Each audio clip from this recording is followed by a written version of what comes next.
Hello everyone, this is Father Bill. We're coming to you from St. Callistus Church, and today we're going to look at a couple of the beautiful stained glass windows that we have. We know that this is a unique set of stained glass windows in our church here at St. Callistus. Most Catholic churches don't have as many panels in each stained glass window as we have. And so it's really quite kind of complex and very interesting, all the different dimensions of scriptural things, Mary and Jesus, of course, the joyful mysteries, other mysteries, and even some of the lower windows have to do with the Old Testament, the antecedents of our experience of the revelation of God's love and goodness in Jesus Christ. So we invite you to journey with us as we look at the windows beginning today. Thank you. As we look now at the windows, we will begin at the top and work our way down. So on our first window, we see at the very top the Sacred Heart of Mary. Many times we hear of the Immaculate Heart of Mary, but there was a devotion also to the Sacred Heart of Mary, and the same message basically of her compassion and love for Jesus and for all of us through Jesus. As we move down, we see on the left side the birth of John the Baptist. So John the Baptist, the great precursor of Jesus, the herald of Jesus, that's a very important holy thing, and that's of course in the first chapter of the Gospel according to St. Luke. As we move to the right, we see the betrothal and marriage of Mary and Joseph. And so they're pictured there with a religious figure. We can see that they have the halos, so we know they're special holy people blessed by God, and they're being engaged and betrothed to each other. As we move down on the left in the middle, we have bigger windows right in the middle panels, and this is the Immaculate Conception. So of course, Mary announced this to St. Bernadette Soubirous in 1858. A few years before, the Pope had made it a dogma of the Church in 1854. So that's a very important part of our faith, that Mary was immaculately conceived. We move to the right and we see the first joyful mystery, the Annunciation. And so there's the angel telling Mary that she will be the mother of God. And of course, Mary gives her fiat, her yes, her I will. Do, let it be done to me according to your word. As we move down lower, we see, unfortunately, the expulsion of Adam and Eve from the Garden of Eden.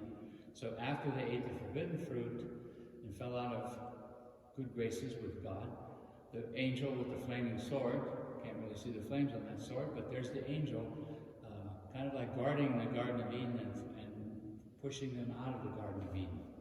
On the right, on the lower panel, we see the union of Adam and Eve.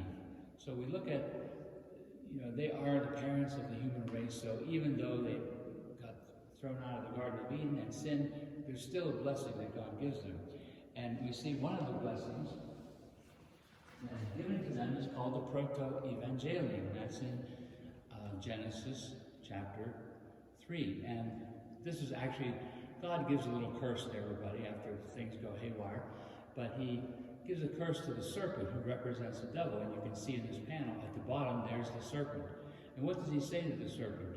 He says, on your belly you shall crawl, and dirt shall you eat all the days of your life. So that's a sign of being humble, eating dirt. I will put enmity between you and the woman, and between your offspring and hers. He will strike at your head, while you strike at his heel.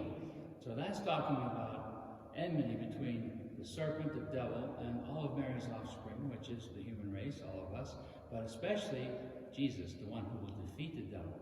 And so many scholars and holy people look at this passage I just read as the Proto-Evangelium, the first gospel, kind of pointing toward what's going to happen when Jesus comes, the good news of Jesus defeating Satan once and for all in his victory on the cross and, of course, in the resurrection.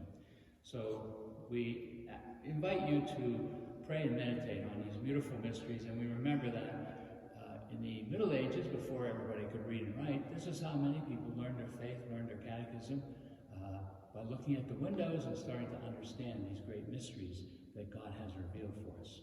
Thank you very much. Once again, we look at our great stained glass windows here at St. Callistus, and we're looking at our second window. Just so you know, we have 5 windows on each side of the church, so there's 10 beautiful stained glass windows. Our second window at the very top is one of the Beatitudes. So each top window, a lot of them have a Beatitude statement, and then that, in different ways, the pictures below it kind of fulfill that dimension of the Beatitude. So here we have, blessed are the poor in spirit. So the Beatitude reminds us that those who are humble, poor in spirit, not arrogant, not proud, not trying to get their own way, but listening to God, they're going to be blessed. Good things are going to happen. So, of course, then we see on the panel on the left, below that, the birth of Jesus. So there's Mary and Joseph, Jesus there in the manger. So the birth of Jesus. And then on the right panel, we see the shepherds being greeted by the angel, and he's saying, peace on earth, goodwill toward men. This is from Luke chapter 2, and of course something we experience as part of our Christmas mystery. So the angel telling the shepherds. Now, are the shepherds poor and humble? Yes, they're not the famous, rich, well-to-do, well-educated people in Palestine at that time. So this is who God comes to and sends the angel to the shepherds to go see Jesus, the newborn King of the Jews. And then as we go to the bottom panel on this side, we see the second joyful mystery, the visitation. So there's Mary in blue, of course, and there's Elizabeth and Zachariah, her husband. And of course, Elizabeth is pregnant with John the Baptist, Mary is pregnant with Jesus. And so it's kind of a symbolic meeting in the womb of the two great, Jesus, of course, God's son, John the Baptist, the one that's going to introduce him and get people ready to receive him. So that's a beautiful, joyful mystery that we see portrayed there. Knowing that Mary journeyed a long time, might have been a long ways and a little bit dangerous in order to go help Elizabeth. Now we see on the bottom far right the Nativity. So now we have the third joyful mystery. We'll have two more in the next window.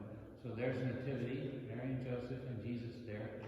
So we thank God for this birth of Christ. The incarnation tells us God is with us in very many powerful ways. Emmanuel, God going with us. So we're thankful for that, and we invite you to ponder these great mysteries and grow in your faith with us.